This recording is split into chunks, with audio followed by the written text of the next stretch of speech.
अरे भैया इतना सारा सामान कैसे लेके जाऊंगी, एक पॉलिथीन लो ना। अरे madam, single use plastic ban होने वाली है। अरे वो जब होगा तब देख लेंगे। मैडम आप अपना झोला लेके आया करो ना। अरे भैया भूल जाते हैं। क्या आप भी हर बार घर से झोला लाना भूल जाते हैं? हाँ। और आपको भी बार बार दुकान से पॉली बैग लेना पड़ता है? हाँ भाई हाँ। तो इसका सॉल्यूशन निकाला है दिल्ली की रहने वाली डॉक्टर रूबी मखीजा ने।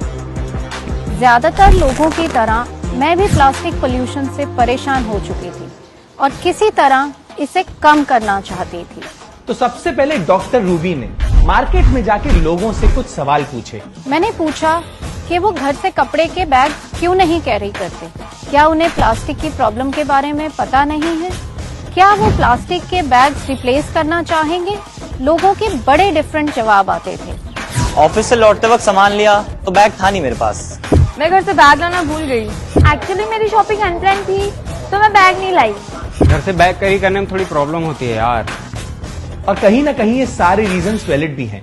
तो रूबी जी ने अपने हस्बैंड और अपनी डॉटर के साथ बैठ के इस प्रॉब्लम को डिस्कस किया और इसका एक अमेजिंग सा सॉल्यूशन निकाला। मैं एक दिन अपनी बेटी के साथ बैठ के ये प्रॉब्लम डिस्कस कर रही थी तो उसने सजेस्ट किया कि क्यों ना मैं लोकल टेलर से बात करूं और उनकी सिलाई के बाद बचने वाले कपड़े को इस्तेमाल करके हम लोग बैग बनाएं।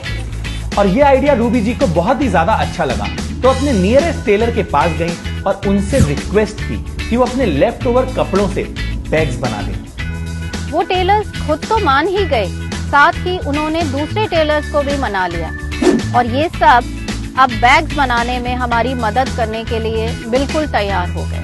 तो बैग्स के लिए स्टिचिंग और कपड़े का इंतजाम तो हो गया, पर अब रूबी जी का नेक्स्ट चैलेंज था लोगों के लिए क्लॉथ बैग्स को इजीली अवेलेबल कराना।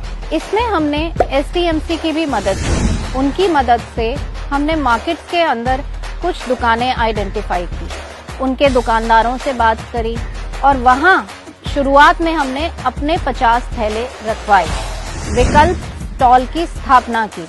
इन थैलों को वो अपने कस्टमर को 20 रुपए में देने उन्होंने शुरुआत कर दी।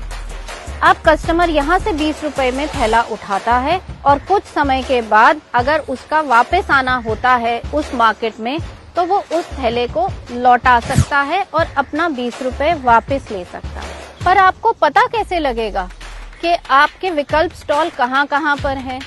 तो हमने इसका भी उपाय निकाला। हमने एक QR कोड बनवाया और वो QR कोड प्रिंट करके हर थैले पे हमने सिलवा दिया।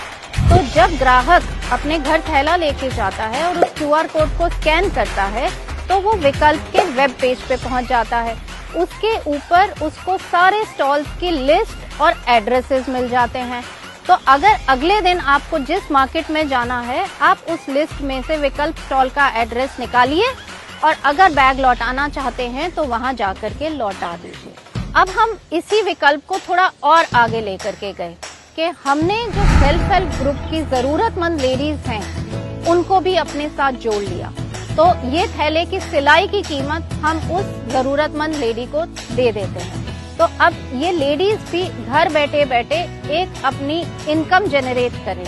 और विकल्प स्टोर का ये आइडिया लोगों को बहुत ही ज्यादा पसंद आया और आज इस इनिशिएटिव से कम 10,000 क्लॉथ बैग्स लोगों के बीच सर्कुलेट हो रहे हैं, जिसका मतलब ये है कि एटलीस्ट 10,000 प्लास्टिक बैग्स तो एनवायरमेंट में ऐड होने से बचाए गए हैं,